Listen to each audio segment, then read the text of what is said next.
sur une île en Costa Rica. Pendant une inspection, les barrières manquent et les dinosaures échappent. Les personnages principaux ont besoin de survivre attaques par les dinosaures et échappent l'île. Et je sais, ce roman, le résumé, c'est comme le résumé d'un roman d'action, mais vraiment, c'est une critique sociopolitique. Quand ce roman était écrit, c'était une période de grand change en recherche scientifique. Avant que les années 80, la grande majorité des recherches et découvertes scientifiques pendant le milieu du 19e siècle étaient faites par le gouvernement ou avec aide gouvernementale. Et les gouvernements ont responsabilités à leurs citoyens et ils peuvent seulement faire recherche totalement en secret en circonstances extrêmes. Mais pendant les années 80, plus et plus, la recherche scientifique, spécialement en biotechnologie, était faite plus et plus par compagnies privées. Et compagnies privées ont seulement responsabilité à leurs actionnaires et peuvent faire recherche en secret sans raison. Et ce roman est un avertissement de le danger qui est en ce système. Les dinosaures sont une représentation de la pouvoir de nouvelles technologies et la destruction qu'il fait est représentative de la potentiel pour danger ces technologies ont pour notre société si nous et les compagnies qui recherchent expérimentent avec ces technologies n'être pas responsables. Oui, par Charlotte Brontë. Oui. Et c'est l'histoire d'une fille orpheline qui un peu plus tard vit avec sa tante qui la maltraite. Sa tante envoie à Jane à un orphelinat et à l'âge de 18 ans, elle devient professeure. Jane accepte d'être la prof d'une petite fille française qui s'appelle Adèle.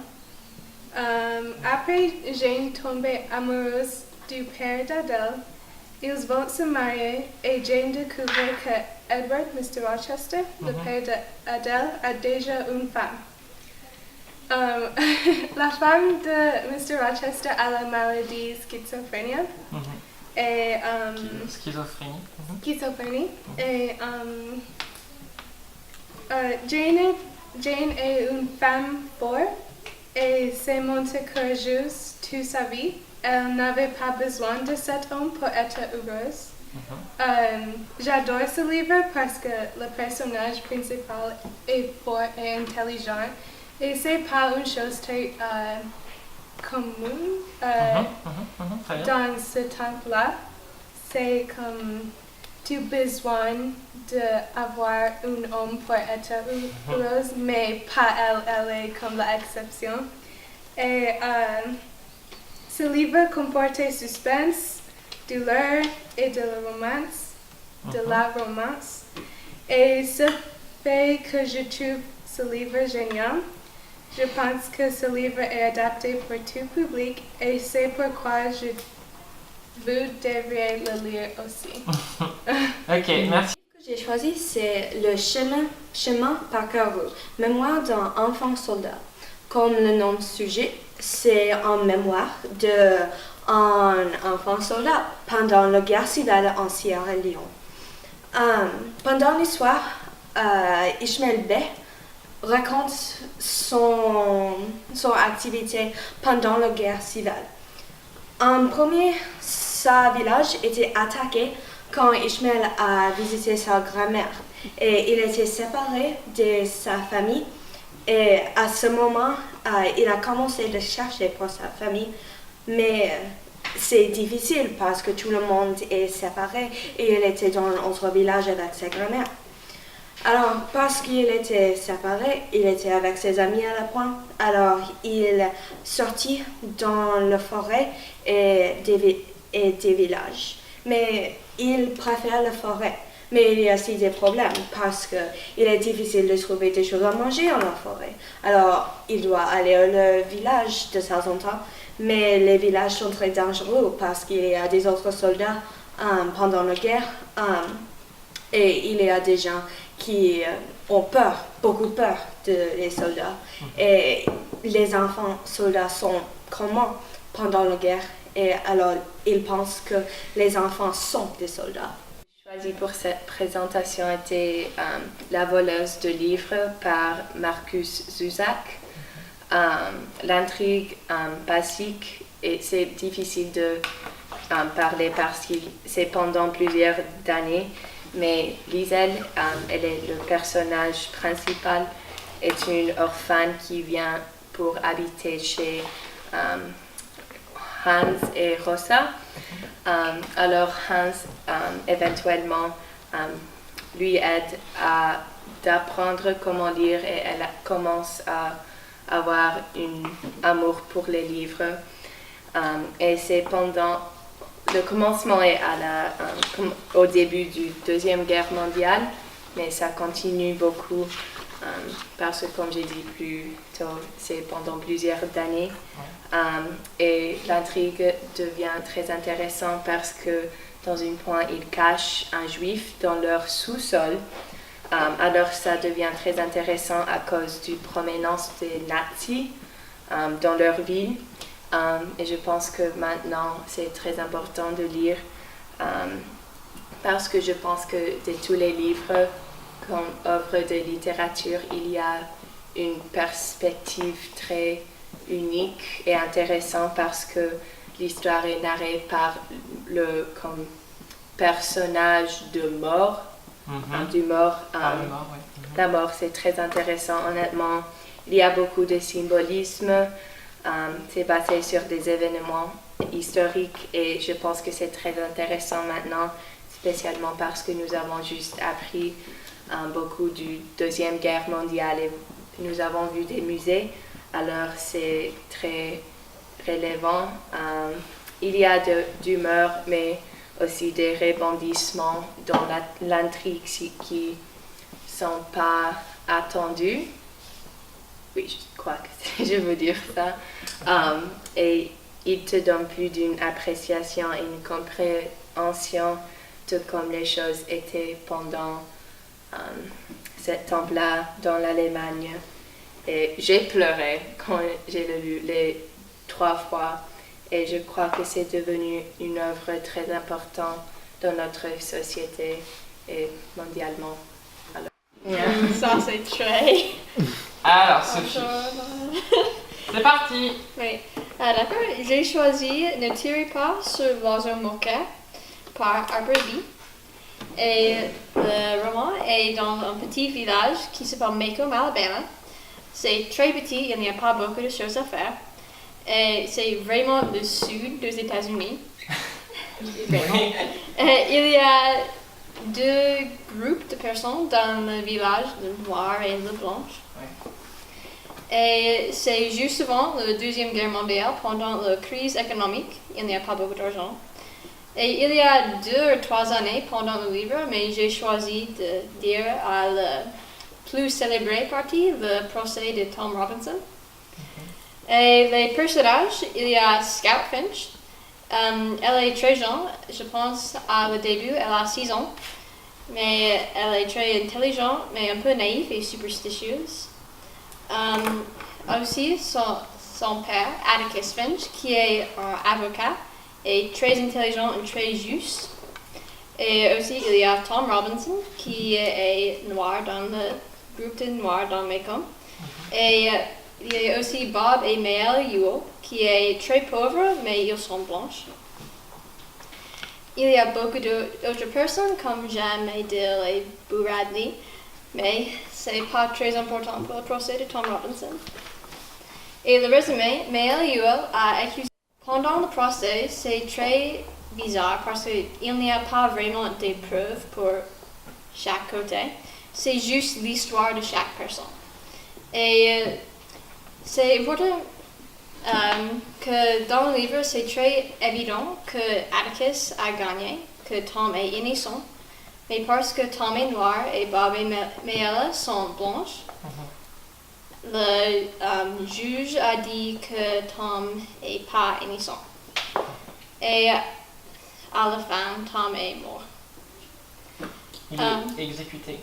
Pas exécuté, Non. il va aller en prison et il a essayé d'échapper. Et pendant l'échappée, les personnes qui... Les policiers, les gardes, oui, les gardes le tuent. Ah, oui, le tuent.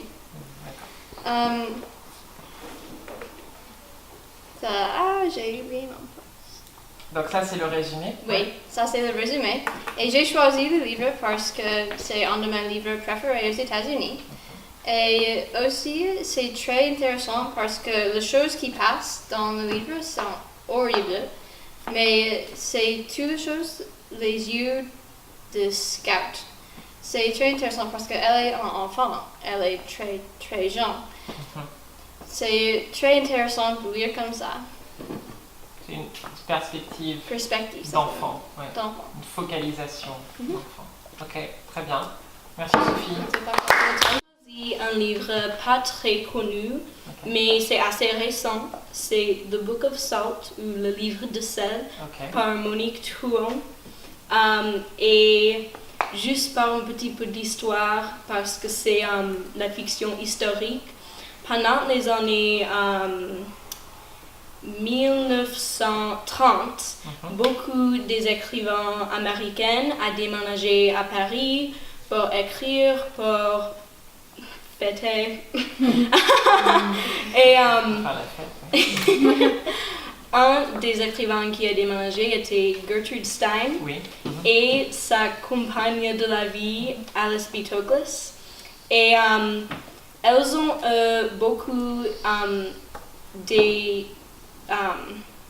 chefs personnels qui viennent de Vietnamiens. Et c'est pas quelque chose... Qui était vietnamien? Vietnamien, oui. Et c'est un petit fait qui est vrai. Et Monique Trong a pris cette fait et elle a fait une histoire fictionnelle, mais très, très... il y a beaucoup de détails. Alors, la personnage principal, c'est un chef vietnamien, mais il a déménagé à Paris. Et il travaille pour Gertrude Stein et Alice B. Toklas. Et c'est l'histoire de sa vie, vraiment. Et c'est très intéressant parce qu'il est un homme vietnamien, gay, pauvre, et il habite à Paris dans les années 1930. Alors, beaucoup de l'histoire, c'est comme la difficulté d'être minorité par toi dans la France, dans le passé. Et il y a beaucoup des parallèles entre les choses qui se passent comme aujourd'hui et dans le passé avec la discrimination et l'oppression. Mais il y a aussi quelque chose, c'est pas une grande partie de le roman, mais c'est important à moi. Il parle beaucoup de la différence de les langages français et vietnamien, parce que la langue française, c'est pas la langue maternelle de la personnage principal, bien sûr, mais il doit apprendre la langue parce qu'il habite en France. Alors, parce que Gertrude Stein et Alice B. Toklas sont américains et il est vietnamien, la seule langue qu'ils ont en commun, c'est le français. Et c'est difficile à communiquer entre les trois personnes parce qu'il y a beaucoup de malentendus et c'est un peu maladroit. Et ça, c'est la raison que j'ai choisi ce livre parce que je crois que c'est pertinent de nous ici avec des familles d'accueil. Il y a beaucoup, c'est difficile à communiquer, à comprendre, mais à la fin, il peut communiquer avec Gertrude Stein et Alice B. Toklas. Et ça, c'est un peu impressionnant parce que... parce que ils n'avaient pas les privilèges, que nous avons aujourd'hui. Ils il n'avait pas les profs et les autres élèves qui sont ici pour le soutien. Ouais. C'était très dur et comme j'ai dit, il était pauvre, il était gay, il était une personne de couleur. Mais il est survécu. Il a survécu. Il est survécu. Et je crois qu'il y a un peu d'espoir dans ce message. Nous pouvons survivre ici. Vous allez survivre. Oui. Il y a encore une semaine et demie. Il faut survivre à Paris. Oui. Alors aussi, je crois que tout le monde doit lire ce livre parce que c'est très très joli aussi. C'est difficile un peu parce qu'il y a beaucoup de scènes comme très tristes, beaucoup de discrimination, comme j'ai dit, oppression, mais aussi c'est un joli livre vraiment. Okay, il n'y a pas une traduction en français par Nella Larson. Et ça, c'est un des livres plus importants de la Harlem Renaissance, écrit en 1929. L'histoire suit deux femmes noires qui ressemblent à deux femmes blanches. Donc, leur peau, c'est très, très clair. Mais toujours, ils sont noirs. Elles s'appellent Irene Redfield et Claire Kendry. Les deux étaient bonnes amies quand elles étaient jeunes, mais Claire a déménagé à Chicago. Pendant que Irene est fière de son héritage noir, Claire prend l'avantage de sa peau claire et elles vivent comme une femme blanche avec un mari qui est blanc et aussi très raciste. Donc, ça c'est l'histoire. C'est un peu compliqué, donc essayez de rester avec moi. Irene est allée à Chicago pour voir son père pendant que ses enfants sont au camp d'été. Donc, Irene s'est mariée un homme noir. Cependant, elle tombe sur Claire à Chicago. Au début, elle ne veut pas de Claire encore dans sa vie, mais la beauté et le charisme de Claire est trop pour refuser. Après quelque temps, Claire de force rentre dans la vie d'Irene. J'ai dit Irene, mais c'est... Oui, c'est la même chose. Oui, plus tard, Claire et le mari d'Irene ont une liaison, donc c'est pas bon. Mais Irene se dit qu'elle est d'accord avec la liaison si sa mari retourne à la maison chaque nuit. Mais quelques mois plus tard, Irene, son mari et Claire sont à une fête quand le mari de Claire entre dans la salle et il est très fâché parce qu'il a découvert que Claire est noire. Parce qu'avant, il ne savait pas. Irene panique parce que si le mari de Claire la divorce, Claire est libre d'être avec le mari d'Irene. Donc, sans penser, Irene pousse Claire par la fenêtre et Claire est morte. Oui. C'est la fin du roman. Oui. Okay. Oui, c'est un peu compliqué, mais j'ai choisi ce livre parce que, pas seulement pour l'histoire qui est très intéressante, mais parce qu'il y a deux vraies intentions. Bien sûr, la première intention, c'est de montrer les luttes et les difficultés des personnes noires pendant les années 20 et 30. Oui, et je pense que c'était vraiment difficile pour Irene parce qu'elle doit choisir si elle veut rester avec son héritage noir et rester honnête avec son identité ou passer comme une femme blanche pour une vie plus facile. Mais il y a aussi une intention différente dans le sous-texte. C'est souvent discuté qu'il y a la possibilité que Irene est homosexuelle. Je vais expliquer. Cette idée est évidente dans les pensées d'Irene. Par exemple, pour décrire Claire, Irene dit, c'est une citation, « Une femme attrayante avec ses yeux sombres, presque noirs, et cette large bouche comme une fleur éclairate contre sa peau. » Et ça, c'est juste un exemple. Il y a beaucoup. Et c'est les phrases comme ça et comment Irene décrit les lèvres et les cheveux et la corde de clair qui donnent l'impression d'une Irene homosexuelle. Des descriptions érotisées. En fait. Oui, oui, comme ça.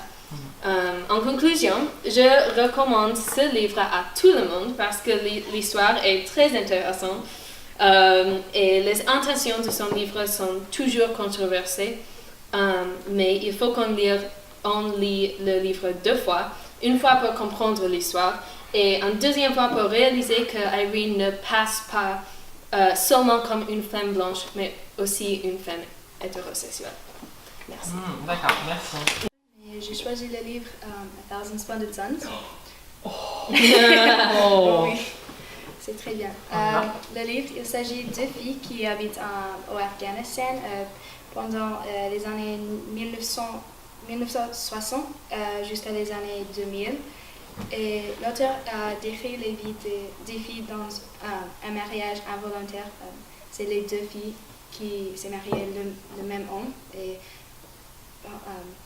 dans des pays comme ça, c'est pas bizarre, c'est normal pour ça. Mais leur marié, il est algérien. Et pendant tout le livre, parce que les 2 filles ont grandi dans 2 situations très différentes. Parce qu'il y a Marianne et elle est...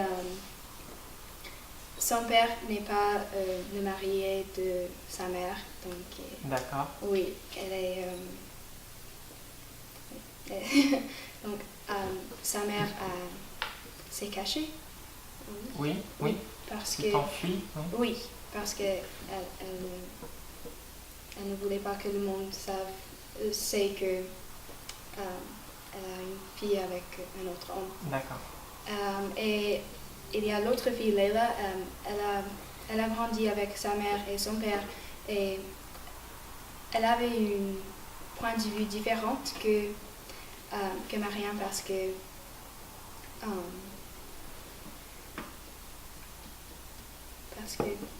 elle a habité avec ses parents, elle est allée à l'école et elle a appris le monde d'une façon différente que Marianne. Donc les 2 filles habitent ensemble avec le marié et c'est juste le roman entier, c'est l'histoire de les 2 filles avec le marié et pendant la guerre et avec les crises des réfugiés aussi. Et aussi l'auteur a décrit la vie avec les talibans. Comme il fallait que les filles se couvrent les cheveux, les filles ne peuvent pas aller dehors sans un homme. Et des choses comme la danse et les jeux de cartes étaient interdits. La radicalisation islamiste, oui. Oui. Ouais. Et j'ai choisi ce livre parce que j'ai pensé que c'était très intéressant de lire dans un point de vue différent parce que normalement quand on lit des choses comme ça,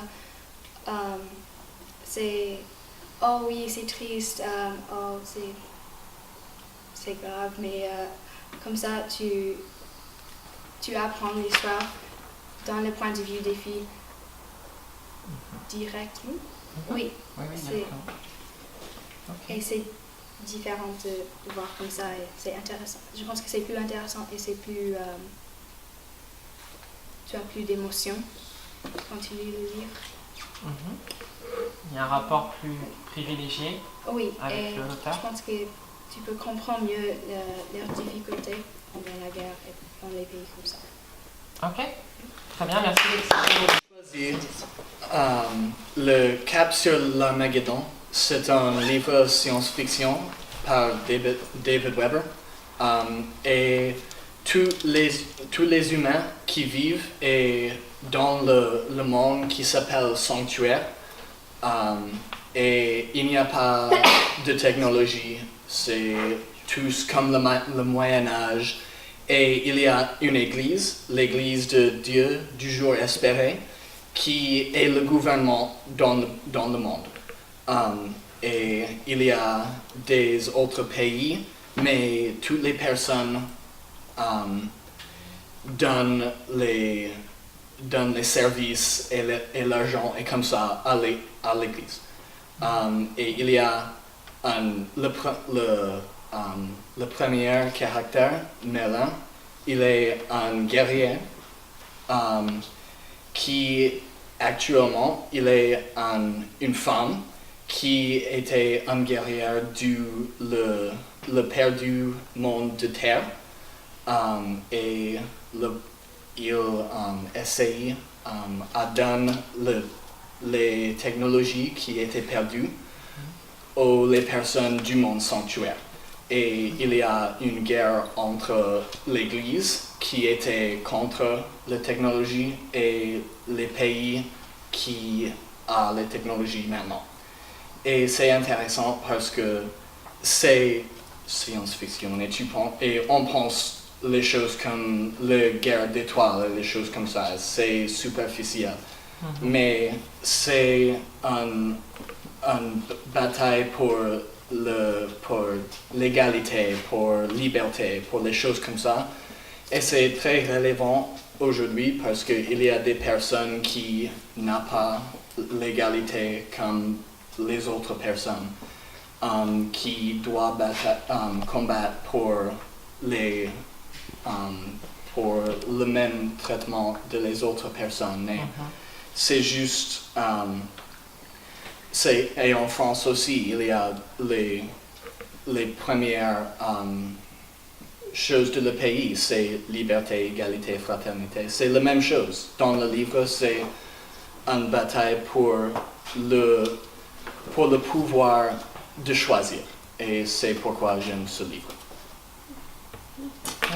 Dans un sang-froid par Truman Capote, et l'histoire, juste en général, et aussi l'intrigue, parce que dans les années 1960, il y avait un article dans un journal qui disait qu'il y avait un meurtre au Kansas avec toute une famille et personne ne savait qui l'a fait.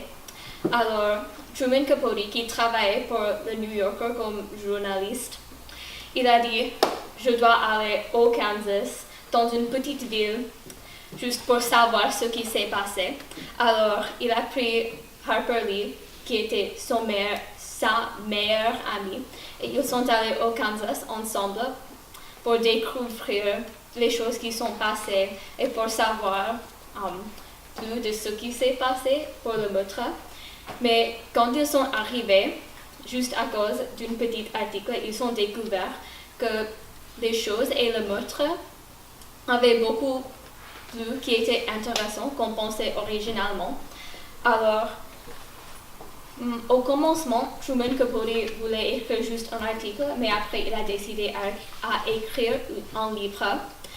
Et c'est intéressant, et j'aime beaucoup ce livre parce qu'on peut voir toute l'histoire, parce que c'est un roman, mais en même temps, c'est un roman qui s'agit des choses qui sont passées vraiment. Et l'écrivain Capote a fait des entrevues avec toutes les personnes, comme les personnes de la ville, le maire.